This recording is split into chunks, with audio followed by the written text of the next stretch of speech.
Stage 2 is very short. One could argue that it really consists only of two isolated sentences. The first sentence is in Isaiah 26, verse 19, which is where we find the first mention of any sort of group afterlife in the Old Testament.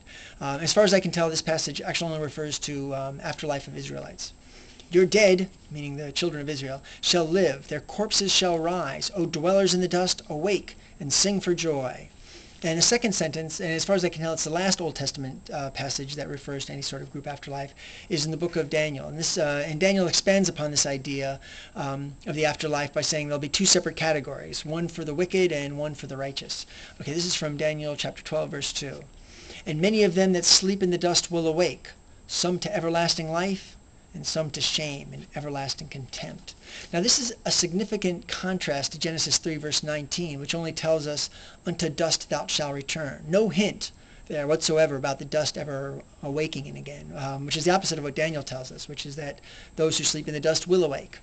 Now as for why the Hebrew Bible contains this turnaround, it's significant to note, as I did in part 1, that these books weren't added until after, they're among the last to be added, and they were added after the Israelites were exiled to Babylon in the 500s BC, and that's when they were more widely exposed to Zoroastrianism and other religions that held these afterlife beliefs. Now, moving several centuries ahead, we get to stage 3, that sect of Judaism that grows into what we now call Christianity. And the architects of this sect, that is the New Testament authors, they were even more widely exposed to religious beliefs of others, the afterlife beliefs of others. Now I'm going to take a step away from the Bible for a moment and turn to some of these more ancient sources, specifically those on ideas about Judgment Day and heaven and hell. The so-called pagan religions of the Egyptians and the Zoroastrians and the Greeks. There are others too, and I mentioned those in my book, but for this video series I'll just stick to these three. Now, the most in-your-face afterlife beliefs come from the ancient Egyptians. And these beliefs are still in our face because they're stunning pyramids. The pyramids they're still with us now. The earliest pyramids date back to about 2600 BC. That is some 1500 years prior to the earliest book in the Old Testament. These pyramids, they're not only tombs for the pharaohs, they also prepared the pharaohs for the afterlife.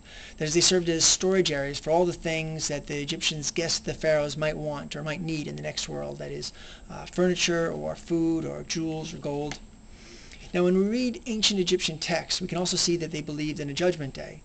Egypt's Book of the Dead, now that dates back to 1240 BC, and it describes a weighing of the heart ceremony, which is where the gods put the deceased's heart on one side of a scale, and then they put a feather on the other. Now, if the heart is equal in weight to the feather, then the deceased is judged to be righteous, and then he gets to join the gods in everlasting paradise.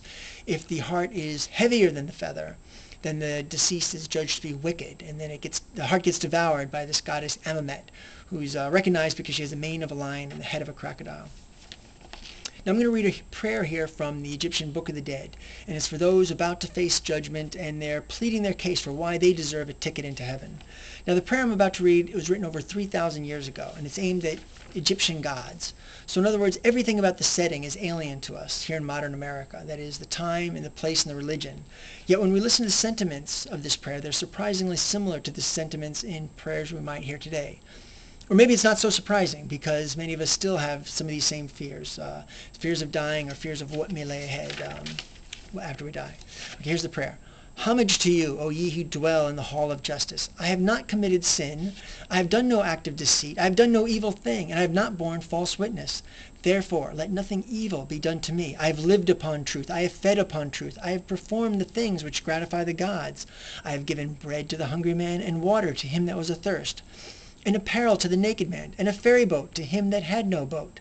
Deliver then ye me, protect then ye me. I am pure in respect of my mouth, I am clean in respect of my hands. Therefore let it be said unto me by those who shall behold me, come in peace, come in peace. Now we also find the idea of an afterlife and judgment day in Zoroastrianism. Now this religion, for anyone who's not familiar with it, comes from Persia, the area now known as Iran, and it dates back to around the 7th century BC, and it was one of the area's dominant religions until around 7th century AD, which is when it lost most of its followers to Islam. It didn't lose all its followers, though. Zoroastrianism today has about 200,000 or so followers.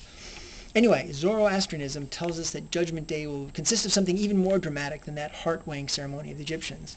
It tells us that Judgment Day will kick off with this river of fiery molten metal that will cover the earth. It will pour all over. Now, how one experiences that molten river, it'll depend on, well, how you lived your life.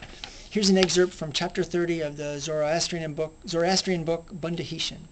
All mankind will stand at this time. In that assembly, everyone sees his own good deeds and his own evil deeds. The fire and halo melt the metals in the hills and mountains, and it remains on this earth like a river. Then all men will pass into that melted metal and will become pure. When wicked, then it seems to him as though he walks continually in melted metal. When one is righteous, then it seems to him just as though he walks continually in warm milk.